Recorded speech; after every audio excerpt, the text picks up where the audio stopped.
지학생이랑 비교하지 마. 우리 지학생은 로그함수 얼마나 잘 그리시는데. 잘 그리셔? 아니 그게 아니라 로그함수를 못 그리세요. 아니 진과 그 선생님께서 로그함수를 못 그리세요. 자 그거 보고 살짝 신경 쓰이네. 어디 저거?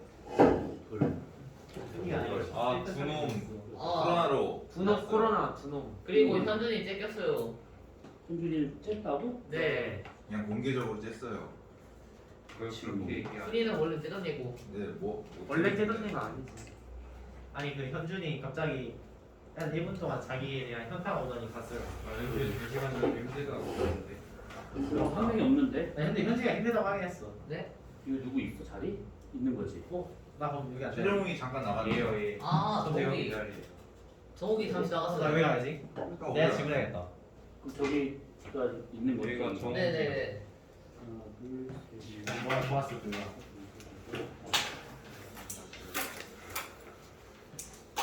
시간이 그래. 실망하다. 지난주에 줬었던 두 번째 프린트를 한번 펴보세요. 두 번째 거. 1번, 2번 해가지고 1번은 그때 웬만큼 풀었고 2번 두 번째 거. 국민아 설마 안 가져왔어? 니네 시험 범위는 대략 나왔나? 지금? 이것이 나왔어 안 갈게요. 나왔어? 어? 그쪽으로 갈게요. 다 해내고 있어. 안 나왔을걸요? 아 안 올렸어 쌤이? 이거 파일 없어요? 아니야 쌤이 주시는데. 나? 아 이거 딴 거. 딴거 가지고. 이거 뭐예요? 뭐가? 혹시 프린트 안 가져왔는데 받을 수 있을까요? 여부터 하나 남았는데 줄수 있을 건데? 진짜 이겨야지. 이게 키랑 비례하네. 세게. 네, 들어오세요. 없어. 아니 부담스러운데. 나 남친 있다. 자, 조용하시고 문제를 다 풀어왔을 거다라고 아주 강하게 믿어요. 문제 수가 많지 않았기 때문에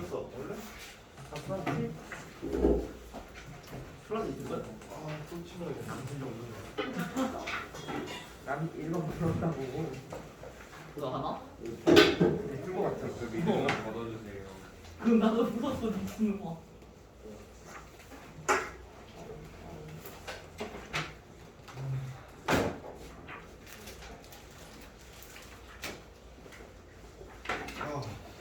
자, 우선은 다 볼 수는 없고 몇 가지만 골라서 보도록 합시다.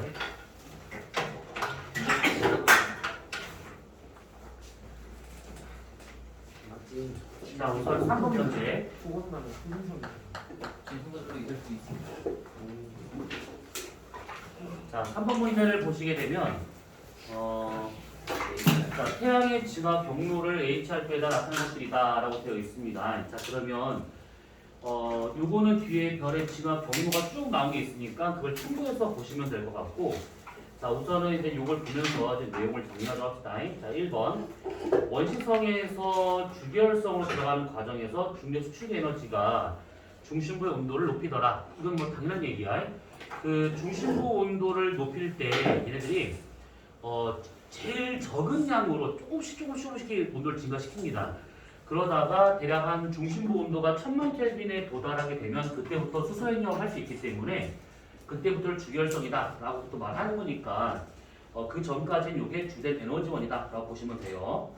그 다음에 두 번째 비단계에서의 에너지원은 수소 핵융합 반응이다 되어 있는데, 모든 주결성, 그러니까 질량이 크든 작든 상관없이 모든 주결성은 수소 핵융합을 한다라고 보시면 돼. 그래서 뭐 헬륨 핵융합을 한다고 오해하시는 분들이 있을 수 있는데, 그것은 주결성을 벗어나고 난 다음에 후 주결 단계니까 무조건 주결성에서는 수소 핵융합만 나타난다라고 보시면 됩니다. 자, BC 과정에서 중심핵을 수축하고 바깥쪽으로 팽창한다. 이게 지금 거성으로 가는 단계인데, 이거 서술형으로 나왔을 때 이제 정리가 잘 안 돼 틀리는 경우가 있습니다.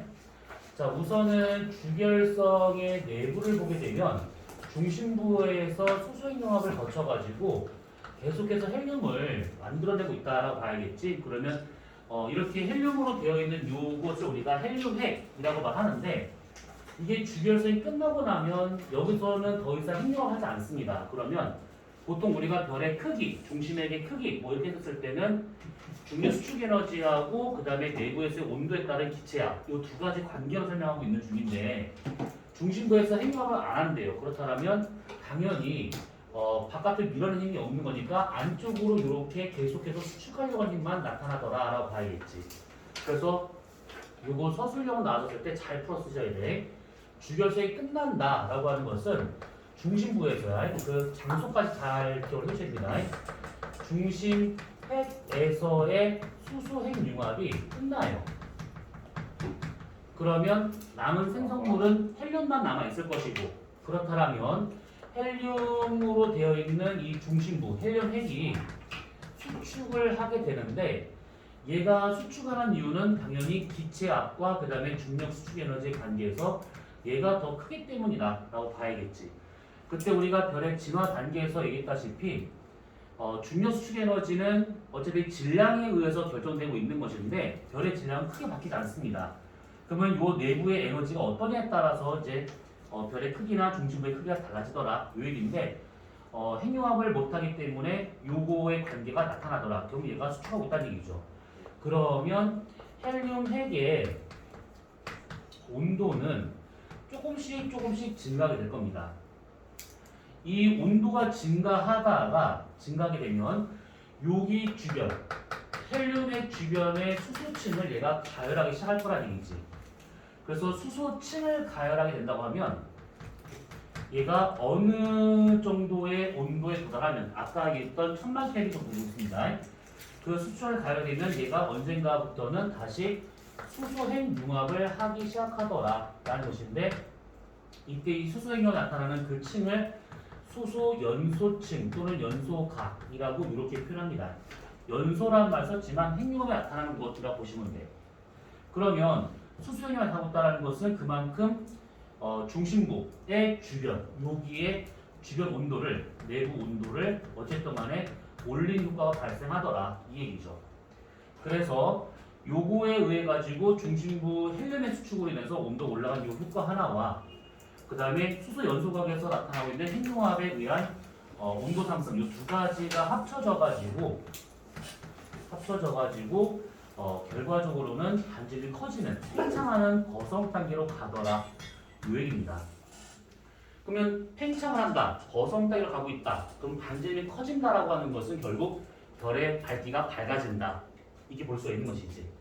별의 밝기라고 하는 것은 그때 우리가 식을 쓰면서 얘기했었는데 별의 표면적 4파이R 제곱에다가 슈테판 볼츠만의 법칙 시그마 T 사승을 해야지만 얘가 방출한 전체 에너지량 광도라 볼 수 있는 거기 때문에 관계식만 따져본다 치면 결국 반지름 곱하기 온도 4승의 제곱 4승으로 구할 수 있더라. 이렇게 결국은 여기서 얘보다는 반지름 변화에 큰 영향을 받고 있는 게 광도다 보니까 팽창을 한다. 그러면 결국 광도가 증가하더라. 이 얘기 된 겁니다. 이게 서술형으로 나왔을 때 지금 얘기한 것들을 순차적으로 빼먹지 말고 쭉 써들어 가시면 되는 겁니다. 자, 그래서 3번과 같은 경우에는 중심에서 수축하고 바깥쪽은 팽창하더라. 그러겠죠. 4번에 가장 오랫동안 머무는 단계는 주결 단계니까 C가 아니라 D라고 볼 수 있는 것이고 5번째 D단계에서는 행성상성운이 발생될 수 있을 것이다 했는데 행성상성운이 되기 위해서는 얘네들이 팽창과 수축을 반복을 해야 됩니다. 이것을 우리가 맥동병광성이라고 얘기하고 있는 것들이지. 그러니까 별이 요만한 상태였다가 팽창을 해서 이 정도로 커졌다. 그러면 팽창을 하면서 여기 바깥쪽에 있는 물질들이 쭉 팽창하다 딱 멈추면 여기다가 흩뿌려 놓습니다. 별 표면에 있던 물질들이 이렇게 흩뿌려지게 돼요. 다시 수축을 한다. 그러면 수축해서 다시 또 팽창한다. 그럼 또 어떤 물질들을 이렇게 내놔야겠지. 이것을 계속 반복을 하게 된다고 하면 이 바깥쪽에 이렇게 성운이 만들어지게 되는 것이고 이놈을 행성상 성운. 더 이상은 팽창하지 못하고 그냥 그대로 수축해서 만들어진 이 나머지 것들을 백색 외성이라고 이렇게 표현하고 있는 것들이죠. 이렇게 본다고 하면 지금 우리가 이 관계식대로 본다고 치면 얘가 팽창한다는 것은 결국 반지름이 커지는 거기 때문에 전체적으로 광도가 증가한다. 수축할 때는 광도가 감소한다 이렇게 볼 수 있는 거고 광도가 커진다, 밝아진다 라고 하는 것은 절대 등급으로는 작아진다 라는 의미고 얘가 어두워진다는 것은 절대 등급이 커진다 이렇게 볼 수가 있는 것이죠. 아무튼 이런 식으로 팽창축 반복하고 있는 게 맥동 변광성. 그래야지만 행성상 성운이 만들어지더라 라는 겁니다. 그래서 이 행성상 성운이 만들어지는 과정에서의 광도 그래프를 그려보자면 시간에 따라서 밝기 변화는 일정한 범위 내에서 이렇게 밝기 변화가 생기더라 라는 겁니다. 이렇게. 요거는 통합과학에서는 사실 이게 여기까지 들어가면 안 되는데 과학 보니까 이거에 대한 얘기를 조금 더 한 겁니다. 그리고 나중에 G2 넘어가게 될 거잖아. 다음 학기 때. 그럼 그때 가면 요거에 대한 얘기를 조금 더 하게 될 겁니다. 그때 가서. 자, 아무튼 그래서 D 단계에서는 행성상 성운이 만들어진다? 맞겠지. 행성상 성운이 만들어지려면 반드시 맥동 변광성을 거쳐야 된다 라는 뜻입니다. 그럼 답은 4번. 혹시 그 페이지에서 질문이 있을까요?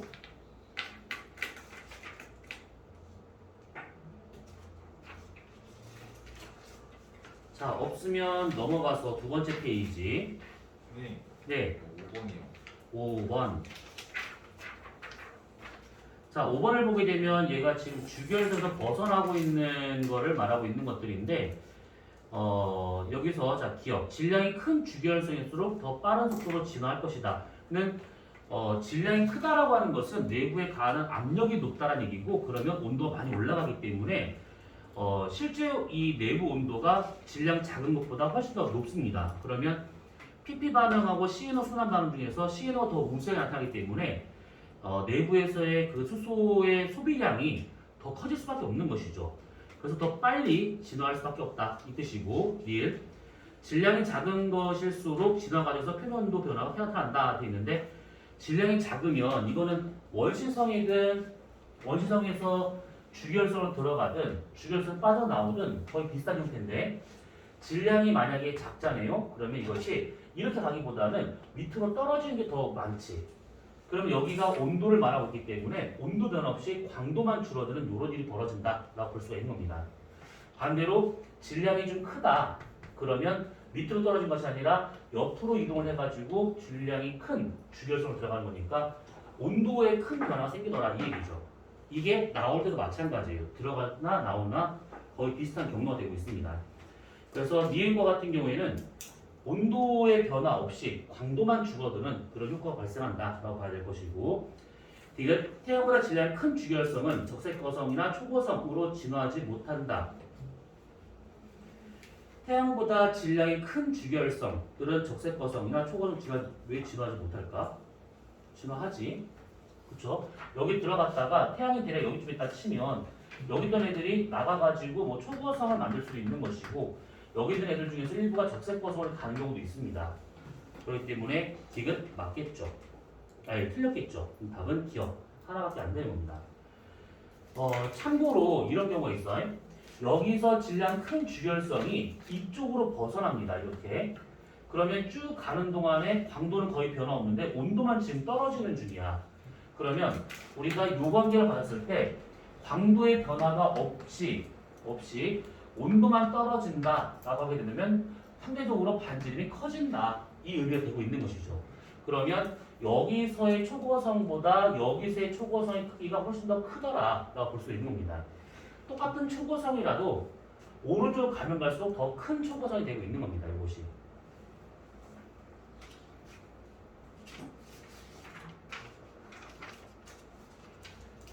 자, 그 다음 페이지. 쌤, 네. 그 질량이 큰 건 왜 광도 그 뭐지? 온도만 변하고 질량이 작은 거는 왜 광도만 변해요? 아, 얘가 질량이 워낙 크다 보니까 중력 수축 에너지로 인해 가지고 반지름을 줄일 수 있는 효과가 적은 것이지.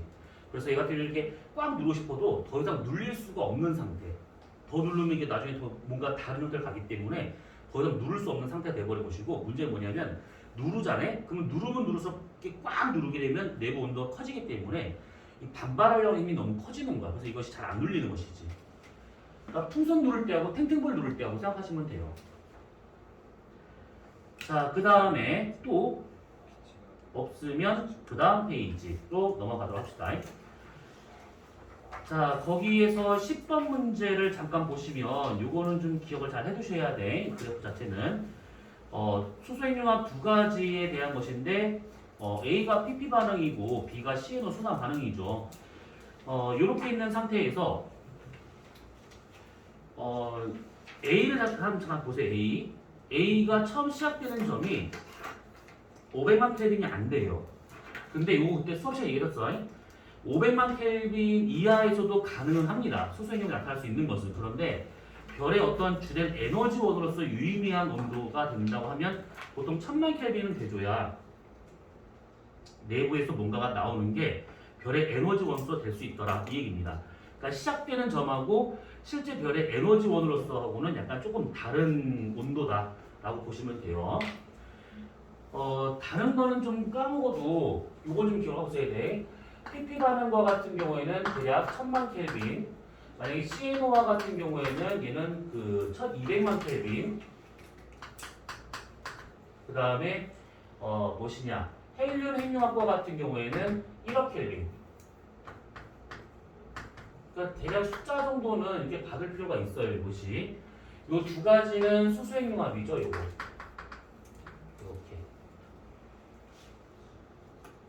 이것보다 더 멀리 가는 문제는 아직 본 적이 없습니다. 이렇게 해도 사실 잘 안 나와. 그 두 가지 정도만 해서 잘 적어주시면 될 것 같아요. 자, 그러면 10번의 기억. 태양 내부에서는 A가 우세하다. 그러죠. 니은 B는 PP 연쇄 반응이다가 아니라 CNO 순환 반응이 될 것이고, D는 AP 반응 후에 헬륨이 만들어질 것이다. 되는데 수소핵융합이니까 그 다음 생성물은 헬륨이 된다. 맞겠죠? 오늘 답은 기억과 디귿이라고 볼 수 있을 겁니다.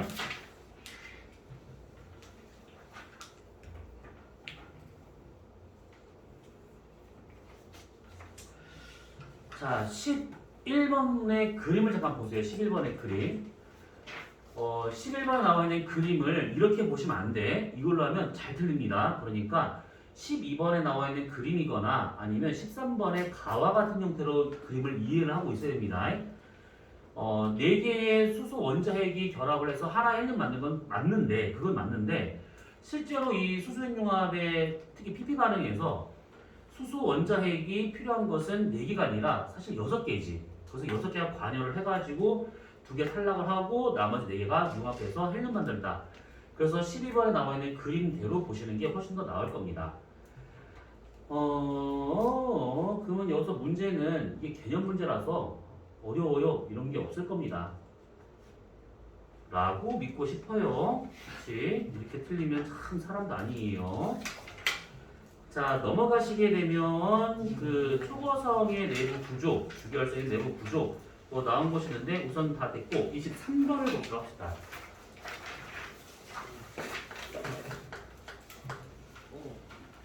자, 23번과 같은 경우에는 주결성에서의 내부 구조를 말하고 있는데 이 주결성의 내부 구조는 결국 그 별의 질량이 태양 질량의 2배보다 작은 거냐 아니면 얘가 질량이 태양 질량의 2배보다 크냐 요걸로 우선 구분이 되고 있는 것이지. 우선은 거기에 나와 있는 23번에 나와 있는 걸 보면 요게 가가 되고 요게 나가 되고 있어요. 자, 근데 우리 이거를 좀 비교하려는 것이 아니라 질량이 작냐 크냐 라고 하게 되면 주결성에서만 해당되는 내용이야. 광도를 비교해 보잖아요. 그러면 당연히 질량이 클수록 광도가 커요.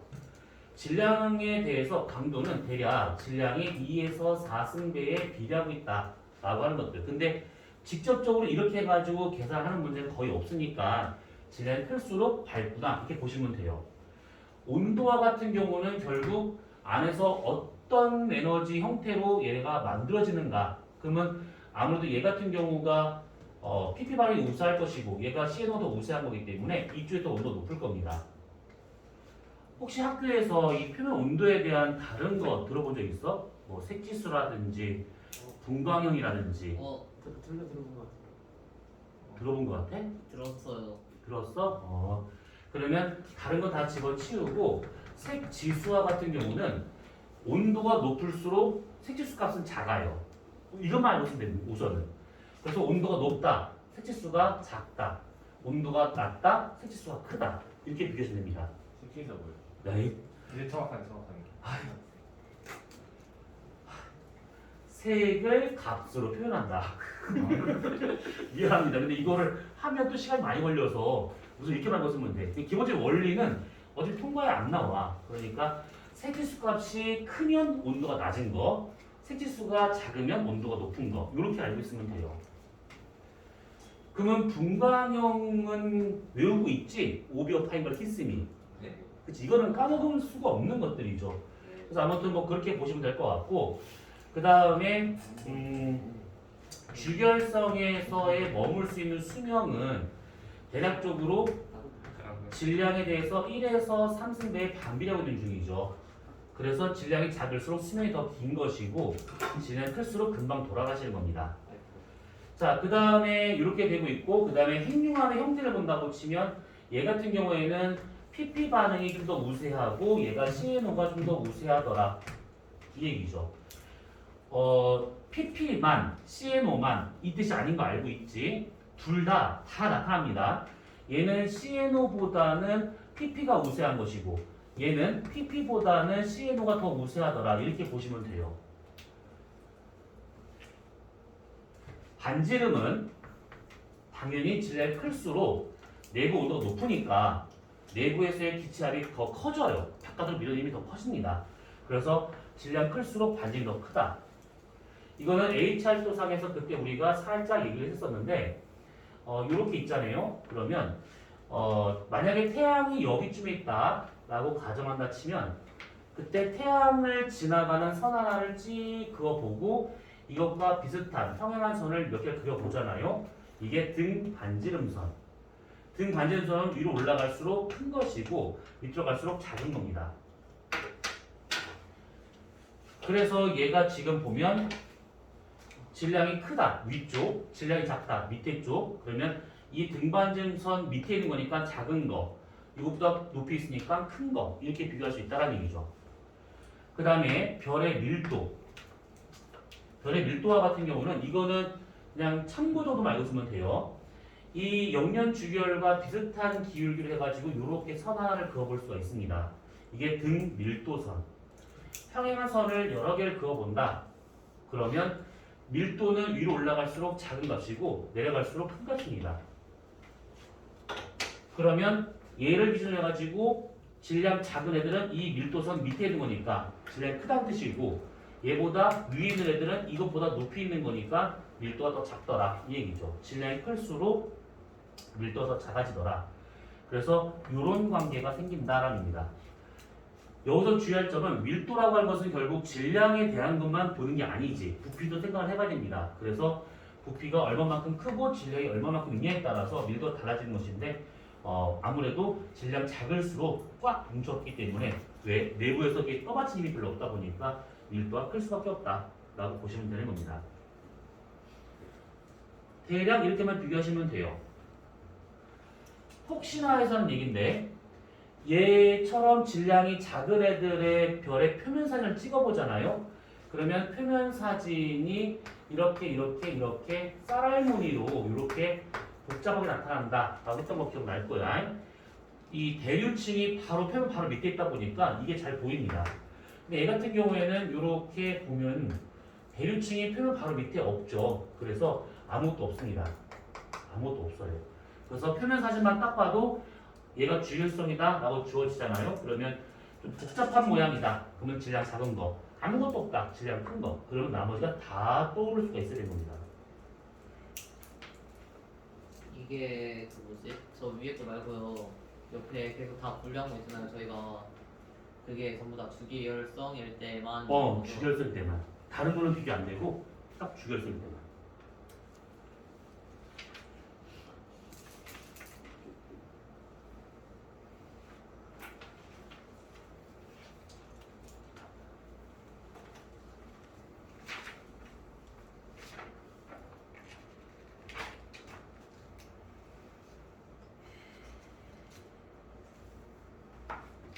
자, 그 다음에 29번, 30번 별의 진화 과정에 대한 것이죠. 여러 경로가 쭉 나온 게 있습니다. 여기서 얘네들을 구분할 수 있는 것은 애초에 별이 얼마만큼의 질량을 갖고 있는가 요거에 대한 것이라 보시면 되는데 우선은 태양과 같은 주결성과 그보다 더 큰 것들은 대략적으로 25 태양 질량과 그 다음에 8 태양 질량 이걸 기준으로 하고 있는 중이죠. 그래서 얘보다 큰 질량이다. 그러면 나중에 나오는 것이 블랙홀. 요 범위 내에 있다. 그러면 여기서 나중에 나오는 그 천체는 중성자별. 얘보다 작은 범위에 있다. 그러면 요때 나오는 별이 백색 외성. 요렇게 우선은 나오게 되는데 여기에서 말하는 8, 25라고 하는 요것은 별 전체의 질량에 대한 거다라고 보시면 돼요. 별 전체의 질량. 근데 그렇지가 않고 별의 중심 핵 질량으로 본다 치면 대략 얘는 1.4 태양 중심 핵 질량. 얘는 태양 중심 핵과 서로 비교해 봤을 때 얘는 3 태양 중심 핵 질량이 되고 있더라라는 겁니다. 여기서 나오는 요거는 별 전체의 질량, 노란색은 중심 핵에서의 질량을 서로 비교 한번 해본 겁니다. 자, 그러면 이렇게 있을 때 숫자 정도는 기억을 해두셔야 돼. 숫자 정도는. 근데 숫자를 막 암기를 해가지고 뭔가 막 하려고 하는 그런 문제는 없지만 적어도 주어지면 얘가 나중에 뭐가 나오겠지라고 하는 정도는 좀 기억을 해두실 필요가 있습니다.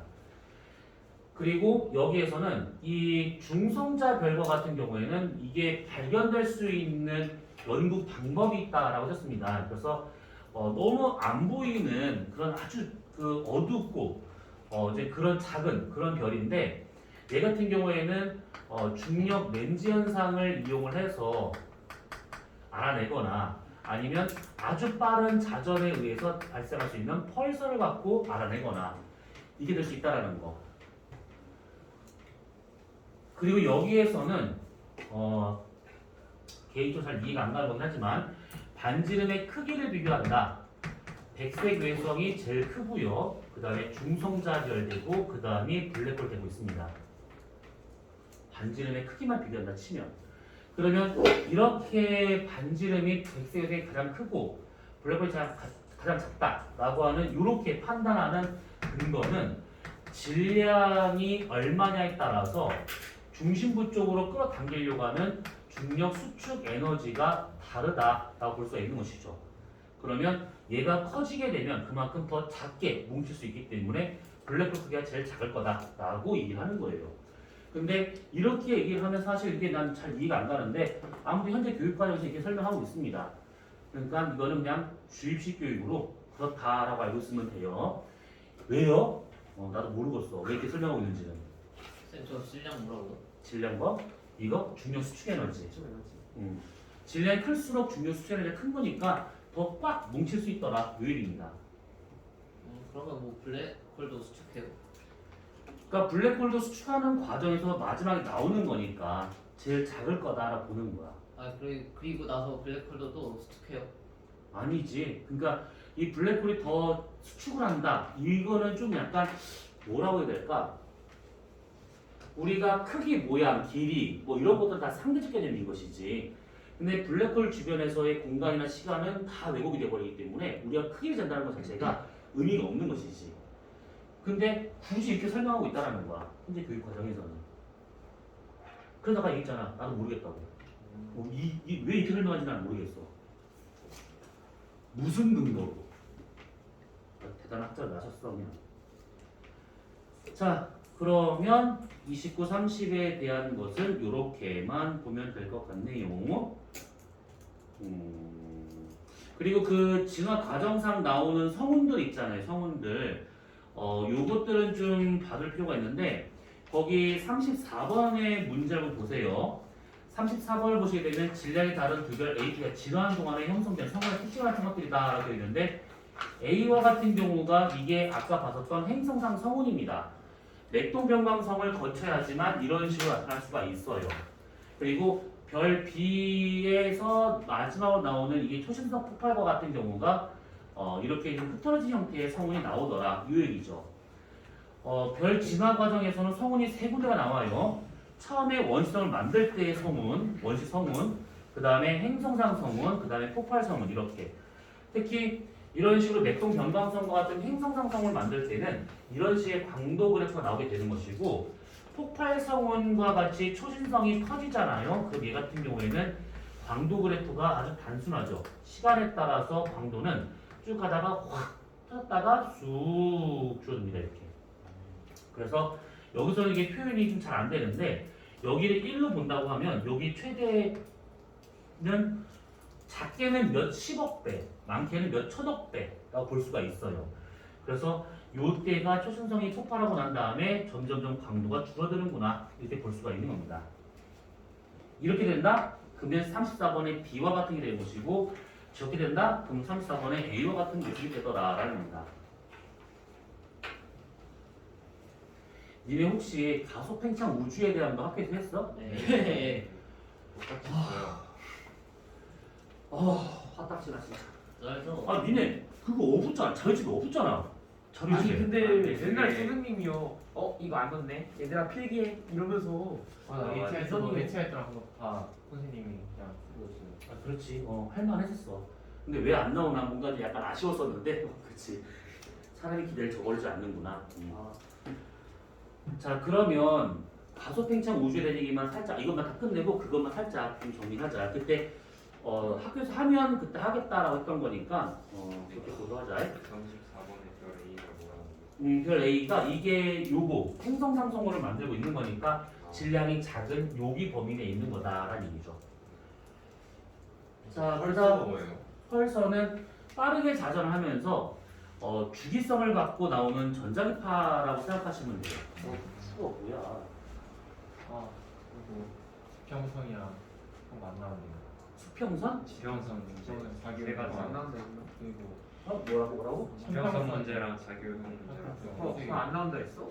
안 나오면 안 나온대? 네. 아, 그럼 다행이다. 그것만 안 나와도 큰 시험을 더 넣는 거예요. 그 말 자체가 그렇게 어려워서.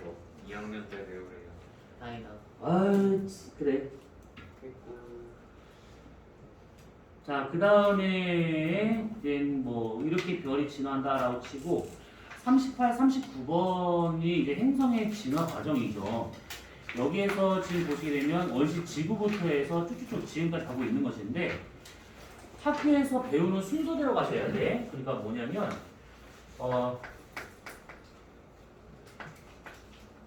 원시 지구부터 해가지고 원시 대기가 먼저 만들어지고 난 다음에 나중에 지각이 형성이 되고 그 다음에 바다가 만들어진다 이렇게 또 하고 어떤 교재에서는 이걸 바꿔가지고 지각 다음 대기 다음 해양이다라고 하는 경우도 있습니다. 이건 학교에서 한 대로 따라가셔야 돼. 이렇게 된다고 하면 요 당시에 있는 요 대기는 우리가 알고 있는 그런 대기가 아니에요. 이 당시의 대기는 온실기체가 겁나 많은 대기라고 보시면 돼요. 그럼 온실기체가 많다. 그러면 당연히 대기 온도가 아주 높다. 그래서 그것 때문에 마그마 바다를 만들 수 있다. 이렇게 설명하고 있는 겁니다. 근데 마그마 바다 시기를 온실기체만으로만 할 수는 없긴 하지만 영향을 줄 수 있다라고 가정한다 치면 적어도 이거에 의해서 대기 온도가 1500도 가까이 올라갔다라고 봐야 됩니다. 도대체 어떤 기체가 어떻게 모여 있어야 1500도의 대기 온도를 갖는지는 모르겠는데 아무튼 그게 된대요. 그렇지 같은 아무튼 그렇대요. 그래서 학교에서 한 대로 요렇게 하시든 아니면 바꿔서 지각, 대기, 해양을 하든 그거는 학교대로 따라가시면 되는 겁니다. 그리고 사람이라면 마그마 바다가 그 바다가 아닌 거 알고 있죠? 그러진 않을 겁니다. 설마. 행여나 물어본 거예요. 설마. 그러진 않았을 거야. 자, 그 다음에 41, 42, 43에 나와 있는 것들 있잖아요. 요거는 거기 나와 있는 그래프는 당연히 기억을 해두실 필요가 있는데 여기서 어떤 걸 잘 봐야 되냐면 이산화탄소가 어떻게 줄어들었는가를 따져봐야 되는데 두 가지 경우가 있죠. 이산화탄소가 처음에 기권에 이렇게 있었다가 바다가 만들어지면서 수권을 넘어가죠. 요게 해수의 용해가 되고 있는 겁니다. 해수의 용해가 되고 난 다음에 얘가 침전이 되죠. 그러면 시내 바닥에 탄산칼슘의 형태로 해가지고 얘가 저장이 됩니다. 자, 이랬었을 때 보통 수권에게 저장되고 있다라고 하는 것은 바닷물에 용해가 됐다라는 뜻이 되고 있는 것이고, 수권에서 침전물로 직권으로 되어 있다라고 하는 것은 탄산칼슘이기 때문에 석회암과 같은 형태로 저장되어 있다라고 보시면 돼요. 그리고 얘가 생물이 등장하면서 특히 이제 광합성할 수 있는 애들이 등장을 하면서 이게 생물권 쪽으로 들어가기 시작합니다. 이 생물권에 저장된 탄소가 나중에 돌아가시게 되면 다시 땅에 묻혀가지고 직권으로 저장이 되고 있는 것이죠. 자, 이랬었을 때 생물권에서 직권 넘어간다? 그러면 당연히 얘는 광합성에 의해서 대기 탄소량을 줄이고 있는 중이고, 그 다음에 이렇게 넘어가면서 얘가 지하 자원의 형태로 해가지고 땅속에 묻힌다, 이렇게 볼 수가 있는 겁니다. 또는 석회암의 형태로도 가능합니다. 이것도 가능해요. 근데 어쨌든 간에 권역 이동이 어떻게 되고 있는가, 요걸 잘 봐주실 필요가 있습니다. 그 다음에 산소와 같은 경우에는 얘네들은 처음에 이 산소가 대기 중에는 있었었는데 독립적인 산소는 아니었다라고 봐야 됩니다. 근데 이 산소가 조금씩 증가하기 시작해요. 왜? 광합성을 하기 때문에. 그래서 이 산소와 같은 경우에는 처음에 생물권에서 시작을 합니다. 생물권에서 얘가 광합성을 통해 가지고 얘가 만들어지는데, 이때 이 생물들, 광합성할 수 있는 것들은 육지에 있는 것들이 아니라 물속의 미역 같은 것들, 남세균 같은 것들이었기 때문에 그런 것들이 나중에 바닷물 속에 살다가 광합성 해가지고 산소를 바다로 보내는 것이죠. 그러다가 이것이 다시 기권으로 이렇게 공급이 되더라라는 겁니다. 자, 이때 이 생물권에서 광합성하고 있는 그런 애들 대표 중인 얘가 스트로마톨라이트라고 하는 것이 있다라고 썼었는데, 요거를 정확하게 이름을 써가지고 나올 만한 문제는 없어요.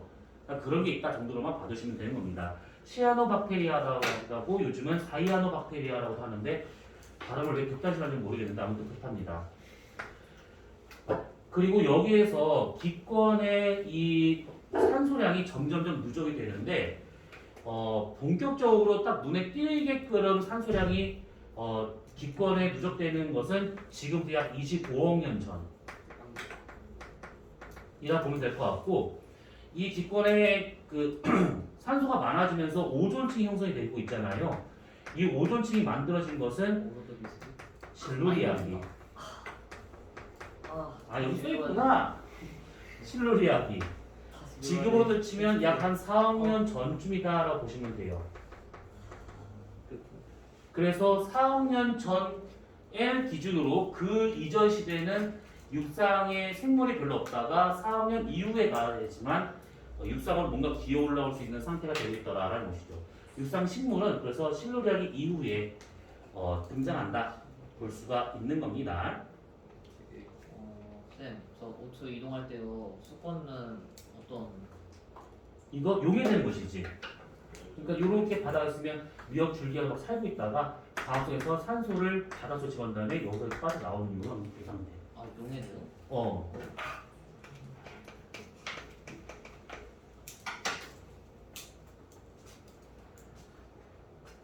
그러면 거기에 나와 있는 그래프가 지금 딱 봐도 41번에 질소 나왔으니까 A가 일산탄소, B가 산소. 그럼 나머지 42, 43에 나와 있는 그래프 다 할 수 있을 겁니다. 자, 그러면 41번의 기억. A는 해수의 녹아 그 양상수에 딱 맞겠고요. B는 20억 년 전 육상 식물의 광합성으로 틀려져 벌써. 육상 식물은 4억 년 전쯤이라고 오존층이 만들어지고 난 다음이니까 시기가 너무 빨라요. 이건 온실 효과는 현재보다 원시력이 있을 때가 더 작을 것이다. 이산탄소가 끝장나요. 거기 지금 세로축을 보시게 되면 질소가 1이라고 되어 있었을 때 처음 지구 대기에 있었던 이산탄소는 질소의 약 10배 가까이 있습니다. 그렇기 때문에 지금보다 온실 효과가 훨씬 더 컸다 이렇게 볼 수가 있는 것이죠.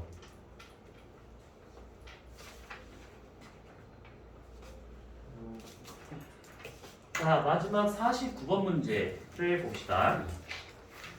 자, 지구의 형성 과정에 따른 지구 표면 온도하고 반지름의 변화 경향을 나타낸 것들이다. 자, B는 막 증가하다가 한풀 꺾인 것이고 A는 계속 증가하고 있는 것이고 그러면 B와 같은 경우가 온도라 볼 수 있는 것이죠. 마그마 바다가 만들 때까지는 지구의 온도가 계속 올라갑니다. 운석이 충돌하거든. 어쩔 수가 없습니다, 이것은. 그러고 난 다음에 나중에 운석이 떨어지는 수가 줄어들면서 지구의 평균 온도가 떨어지더라. 이렇게 볼 수가 있는 것들이죠. 그 다음에 A와 같은 경우는 지구의 반지름인데 지구 반지름은 지금도 커져요. 근데 이렇게 말하면 진짜요? 라고 할 텐데 아주 조금씩 커집니다. 그러니까 반지름이 커진다는 표현보다는 지구 전체의 질량값이 커진다라 볼 수가 있는 것인데 이거는 지구 공전궤도 상에 있는 운석들을 지구가 공전하면서 계속 지금도 받아들이고 있습니다. 그래서 계속 떨어지고 있는 운석들이 지금 우리가 봤을 때 운석은 몇 개나 떨어진다고요? 라고 할 텐데 실제로 전 세계적으로 하루에 떨어지는 운석량은 한 600에서 800개 정도 떨어집니다. 근데 그걸 지구 전체로 보면 아무것도 아닌 것이지. 뭐냐면 이 건물이 지구다. 그러면 분필 가로 하나만 더 못한 게 떨어지고 있는 거니까 사실 이것 때문에 건물이 어떻게 된 건 아니잖아요. 그러니까 지구 전체 질량이나 반지름은 증가하지만 예전에 비하면 증가율이 그냥 없다라고 봐도 상관이 없는 겁니다. 자, 기억. 온도는 A다. 이러면 우리 다 죽어요. 온도가 계속 증가하고 있잖아요. 이건 살 수가 없는 것이죠. 기억 틀렸겠고. 니은 가에서 습관이 형성되었을 것이다. 마그마 바다가 아니 그 바다 아니에요. 이게 나에서 지구 중심의 밀도는 증가했을 것이다. 이게 금속 성분이 밑으로 가라앉으면서 핵을 구성하기 때문에 그럴 수가 있을 겁니다. 자, 그러면 지구에 추워 이게 왜 이래 얘. 지구 미치겠네. 평소에 더워하시지 않으셨어요? 지금은 추워요.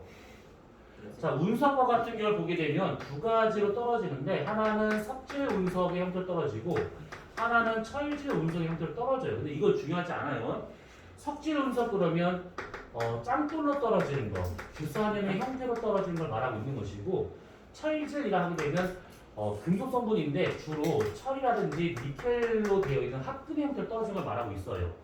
그래서 보통 석질 운석과 같은 거나 철질 운석은 지구 생성 초기에도 똑같이 떨어졌을 거다라고 본다 치면 이것들이 뭉쳐가지고 지구를 만든 거니까 보통 이것이 지각과 멘트를 구성하고 있는 거라고 보고 있는 중이고 얘가 외핵이라든지 내핵과 같은 것들을 구성했다 이렇게 볼 수가 있는 겁니다. 운석 연구를 통해서 내부 성분이 무엇인지를 간접적으로 알아냈다 이 뜻입니다.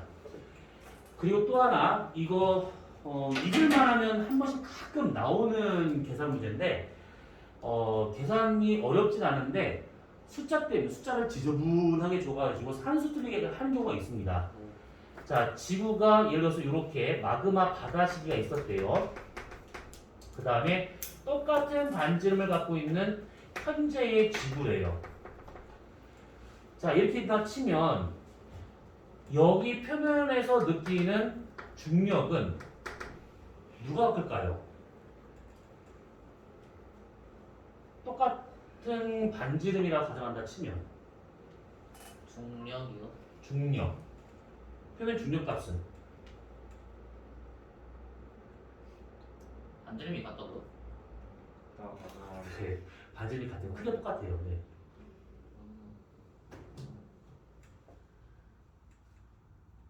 마그마보다 어렵게 생각하지 마. 쉬운 거야. 아니 여기 중심부에서 거리가 똑같잖아요. 이렇게. 그리고 얘랑 반지름이 같은 상태니까 전체 질량이 같다라고 가정을 하고 그러면 중력값은 똑같아요. 우선은요. 아니, 그걸 질문하는 게 아니에요. 지금. 만약에 예를 들어서 여기를 사과를 깎듯이 지구를 이렇게 한꺼풀 깎아냈어요. 이렇게 깎았다고 가정합시다. 대략 한 10km 정도의 지구의 겉껍질을 깎아냈대요. 이렇게. 그러면 여기서 느끼는 중력은 누가 클까요? 마그마 바다일 때일까? 현재일 때일까? 편지가 더 커야겠지. 왜냐하면 마그마 바다 시기는 전체가 골고루 섞여 있는 상태지만 얘는 지금 중심부에 고밀도의 물질이 많이 뭉쳐 있는 상태죠. 그래서 여기서 느끼는 중력값이 더 클 수밖에 없어요. 요거는 내용은 어렵지 않은데 숫자들은 틀려요. 숫자 때문에. 그러니까 그냥 저런 것도 있구나 정도로만 이해하고 있으면 될 것 같습니다.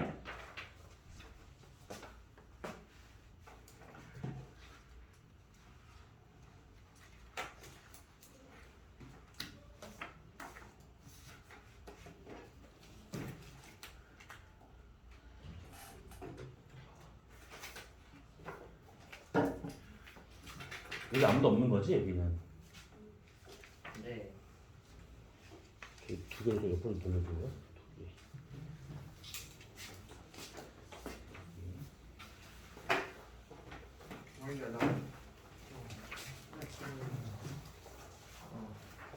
짱돌.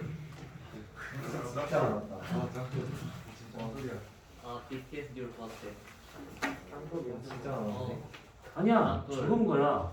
지금 광물 문제, 서론 문제밖에 안 넣었어요. 그러니까 이거는 그냥 개념 정도이기 때문에 머리 아파요, 속이 울렁거려요 그런 거 없을 겁니다. 편하게 보시면 돼요. 이거 완전 개념 짱돌이야. 공부해야겠다. 하나는 완전 짱돌이고 하나는 관상돌이야?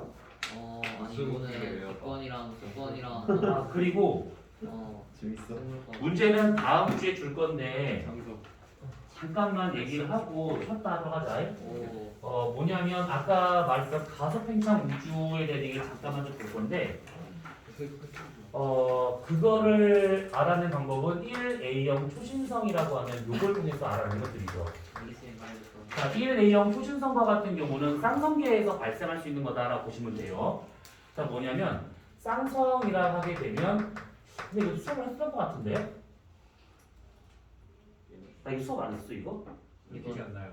학교에서 했는데 여기서 너 그렇죠, 얘기하지 마. 안 했어요. 진짜요? 했으면 옛날에 원수업 때.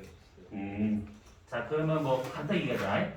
자, 쌍성이라 하게 되면 두 별이 공통 질량을 갖고 서로 공존하고 있는 중이에요, 이렇게. 그러면 두 별의 크기가 똑같지는 않을 겁니다. 한 별은 요만할 것이고 한 별은 요만해요. 공통 질량 중이 여기다. 라고 볼 겁니다. 그러면 딱 봤을 때 얘가 작은 별, 얘가 큰 별. 그러면 보통은 이렇게 있었을 때 얘가 더 질량이 작고 질량이 더 크고 얘가 더 어둡고 더 밝을 거라고 오해하는데 아닙니다. 다 반대예요. 얘가 질량이 더 크고 질량이 더 작아요. 얘가 더 밝은 별이고 얘가 더 작은 별입니다. 이게 왜 그런 거냐면 이게 주결성까지 두 별이 같이 있었다라고 가정을 해보자네. 그러면 이게 주결선에서 동시에 벗어나진 않을 겁니다. 왜냐하면 질량에 따라서 후 주결로 넘어가는 시간이 달라요. 그러면 후 주결로 누가 먼저 넘어가느냐? 질량 클수록 더 빨리 넘어가고 있는 것이지. 더 진화를 빨리 합니다. 그러면 나중에 더 빨리 진화한 별일수록 크기가 더 작아질 수밖에 없다는 거기 때문에 얘 같은 경우가 지금 우리가 백색 외성이다 라고 가정한다 치면 이 주변에는 동반성과 같은 경우는 적색 거성이다 이렇게 볼 수가 있는 겁니다. 그러면 공통 질량심을 갖고 서로 진화를 해서 여기까지 도달한 거니까 얘가 더 빨리 진화한 것이지. 왜냐하면 쌍성은 거의 같이 태어납니다. 같이. 그런데 제가 훨씬 더 끝까지 갔어요. 진화의 끝까지 갔습니다. 그래서 둘의 질량을 서로 한번 비교해 보자면 이놈이 큰 것이고 요놈이 작은 거예요. 그러면 지금 딱 보니까 반지름 면에서도 얘가 더 작고 얘가 더 큰 거잖아요. 이렇게. 여기까지는 그렇다 쳐요. 문제는 뭐냐면 이게 동반성으로 있는 적색 거성이 문제가 됩니다. 백색 외성은 더 이상 뭔가 할 게 없어. 끝났어 그냥 진화가. 근데 여기 있는 적색 거성은 후에 진화를 하다 보면 얘가 이보다 더 팽창할 수가 있습니다. 맥동 경광성까지 간다고 치면. 그러면 부피가 이만큼 커졌다라고 한번 가정해보잖아요. 이렇게요. 그러면 얘하고 이 별 표면까지의 거리가 처음에는 이 정도였었는데 얘가 부피가 커져가지고 여기랑 가까워지게 된다고 하면 이 별에서 잡아내는 중력 때문에 이 별의 표면의 물질들이 일로 빨려 들어가기 시작합니다. 이렇게 흘려 들어가요. 이렇게. 그러면 끌려 들어가면서 여기 백색의성 겉껍질에다가 동반성에서 유입된 물질이 달라붙는다라고 봐야겠죠. 그러면 얘 입장에서는 지금 이제 편안하게 잠들 시간인데 갑자기 외부에서 더운이 확 들어왔기 때문에 얘는 다시 내부의 압력, 온도 막 증가하기 시작합니다. 근데 그 상태가 끝나는 것이 아니라 얘가 이만큼 커졌기 때문에 그만큼 더 많은 물질을 끌어당길 것이고 그러면 얘는 점점 더 커집니다. 얘는 상대적으로 점점 작아지게 되는 것이고 그러면 얘는 문제는 외부에서 가는 압력이 너무 커집니다. 너무 커져요.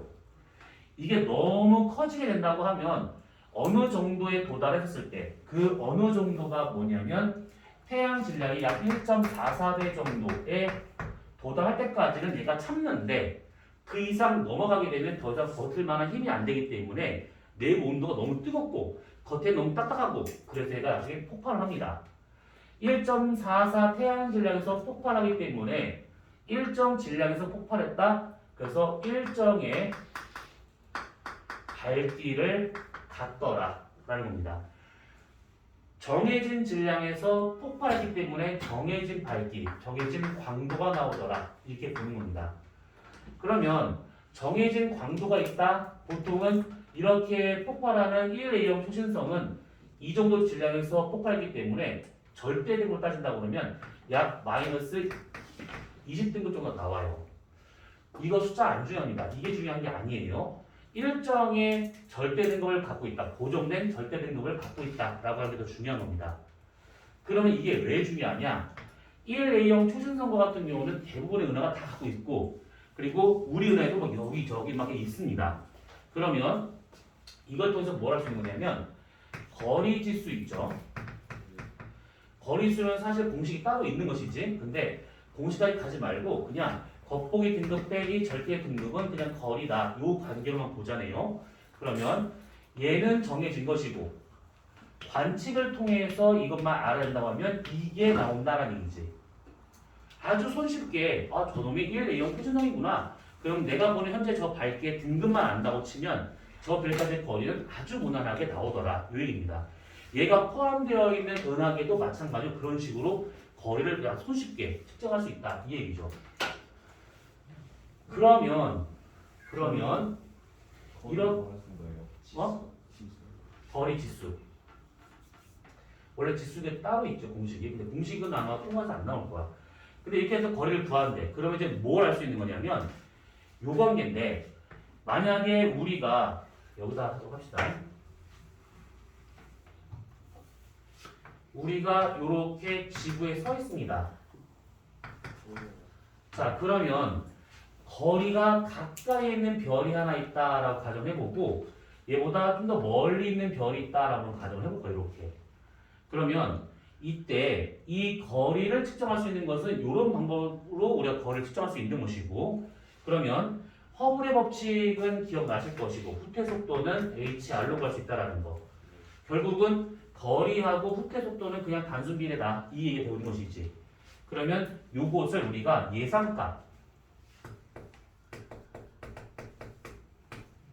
예상이라고 가정한다 치면 이때 얘네들은 어떻게 나올 수 있냐? 이 거리에서의 후퇴 속도는 대략 이만큼이다 라고 예상을 해보는 겁니다. 이만큼.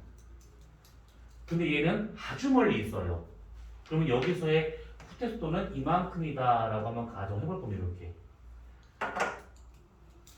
근데 실제의 거리에 대한 흡수선의 편의량을 갖고 실제의 후퇴 속도를 구했더니 빨간색은 실제 값입니다. 그랬더니만 여기 가까이 있는 별과 같은 경우에는 우리가 예상했던 것만큼의 후퇴 속도를 갖고 있더라라는 겁니다. 이만큼 같아요. 근데 아주 멀리 있는 이 별의 실제 후퇴 속도를 봤더니만 이 정도밖에 안 나와요. 그래서 요렇게 차이가 생기고 있더라라는 거예요. 이렇게. 자, 이 얘기는 무엇을 의미하는 거냐면 멀리 있는 별빛이라고 하는 것은 먼 과거에 대한 얘기지.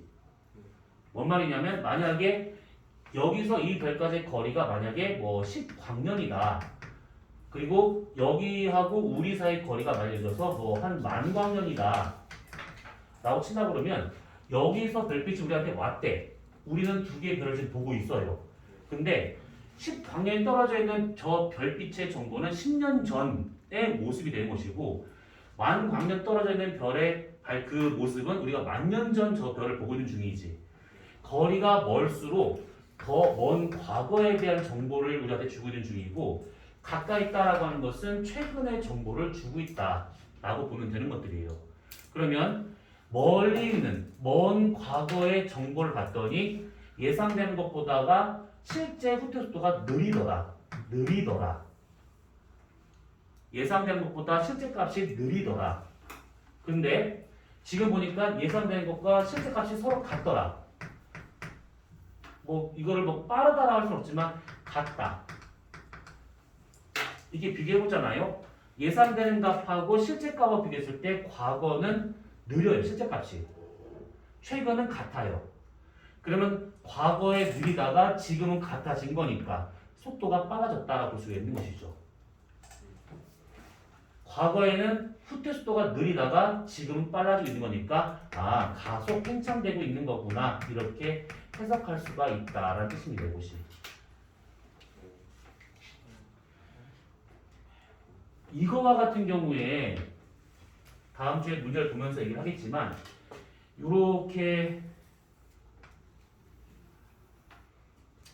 주어진다 치면, 자, 우리가 예상되는 값은 이렇게 나타나게 돼요. 예상되는 값.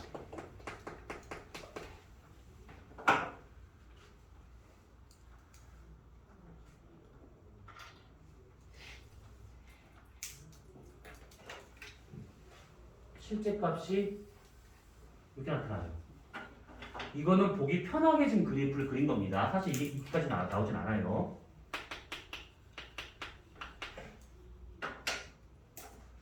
자, 이렇게 있었을 때 x, y 축에 각각 들어갈 말이 있는데, 아이고 씨. 내 거야? 빅스비. 아 진짜 말 안 듣네 빅스비. 아, 야 근데 좀 꺼버려야지. 괜찮아. 금방 쉴 거야 이제. x, y 축에 들어가는 말이 바뀌잖아요. 그럼 이것도 바뀌게 됩니다. 이거. 자, 우선은 이렇게 있는 상태에서 이쪽에 들어갈 말은 뭐냐면 적색 편의량입니다. 정말. 적색 편의량이라 한다고 하면 흡수선의 위치가 얼마만큼 이게 적세적으로 편의가 되고 있는가, 그걸 말하고 있는 것이고, 적색 편의량이다라고 하는 것을 알게 된다고 하면 결국 시선 속도의 변화량이 얼마만큼 될 것인가를 알 수 있는 것인데, 요거 학교에서 안 배웠으니까 빼기로 하고요. 아무튼 이렇게 되고 있는 것들이고, 그 다음에 가로축에 들어갈 수 있는 것은 거리, 그리고 거리에 따라서 얘가 정해져 있으니까 거리에 따라서 얘가 달라진다는 얘기잖아요. 그래서 거리가 멀수록 겉보기 등급이 다르게 보일 겁니다. 그래서 여기다가 겉보기 등급이니까 우리가 눈으로 볼 수 있는 밝기라고 볼 수도 있어요. 이렇게. 그리고 아까 이것처럼 거리라고 하는 것은 멀리 있다, 먼 과거, 가까이 있다, 가까운 과거, 최근 거. 그래서 얘는 시간의 흐름으로 봐도 상관이 없습니다. 이렇게 해가지고 나오는 문제는 아주 특이한 문제 될 것이고, 그러면 이런 식의 문제가 나오잖아. 그러면 문제에서 여기 이 편의량을 후퇴 속도라고 쓸 수도 있습니다. 문제에서 이거를 이제 어떻게 서술을 하는 거냐면, 둘 중에 하나를 잡아, 기준을 잡고 다른 하나를 비교해 보는 겁니다.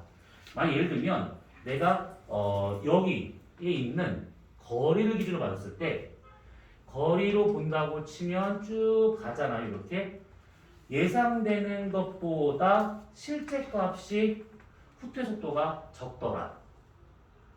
거리를 기준으로 삼는다 치면, 그 말은 돌려서 얘기했을 때 겉보기 등급을 기준으로 했었을 때, 또는 겉보기 밝기를 기준으로 했었을 때, 이렇게도 똑같습니다. 같은 말이 되는 거예요. 그래서 후퇴 속도가 예상된 것보다 실제 값이 더 작구나, 또는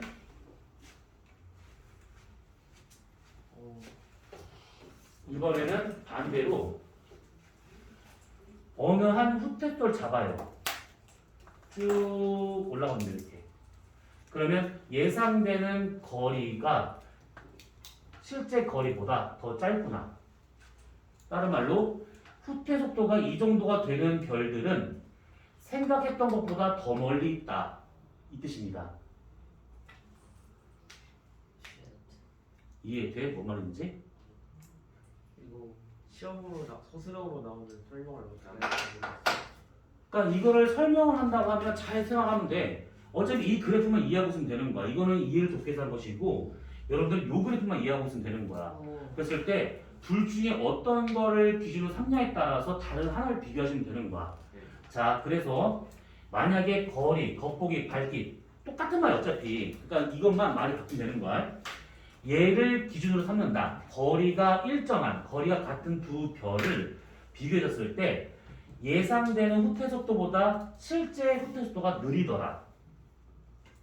얘를 결국 비교한 거잖아, 결국은. 또는 같은 거리에 대해서 예상되고 있는 적색 편의량보다 실제 적색 편의량이 더 작더라. 이렇게. 말만 바꾸는 거야. 또는 후퇴 속도와 같은 별을 받았을 때 예상되는 것보다 더 멀리 있더라. 이런 식으로.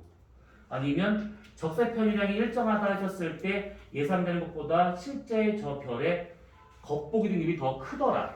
이게 비교할 수도 있는 것이지. 뭘 쓰든 단어만 바꾸면 되는 거야. 단어만.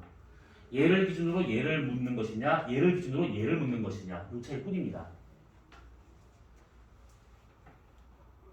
곤란해? 네.